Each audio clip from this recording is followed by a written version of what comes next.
ओडिशार महामहिम राज्यपाल डॉक्टर हरिबाबू कंभमपति दिनिकिया गजपति जिला गस्तरे आसी महेन्द्रगिरिठारे आयोजित महेन्द्र मेलारे जोग देथिले।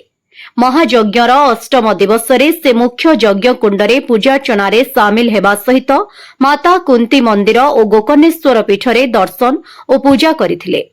परवर्ती समय रे आयोजित कार्यक्रम रे राज्यपाल विभिन्न स्थानरू आसिथिबा साधु संत माननकु संबर्धित करिथिले एवं महेन्द्र मेलार आध्यात्मिक और सांस्कृतिक महत्व उपरे आलोकपात करिथिले।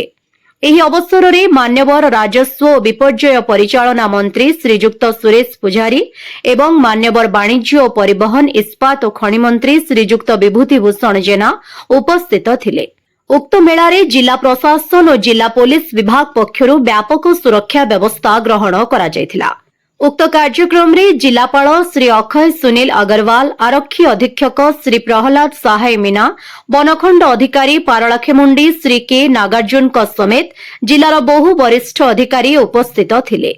परे महामहिम राज्यपाल जिरांग स्थित पद्मसंभव महाविहार दर्शन करी मंदिरर पूजक मानक सह आलोचना करथिले एवं बौद्ध धर्म और सांस्कृतिक ऐतिह्य संपर्क में अवगत होइथिले।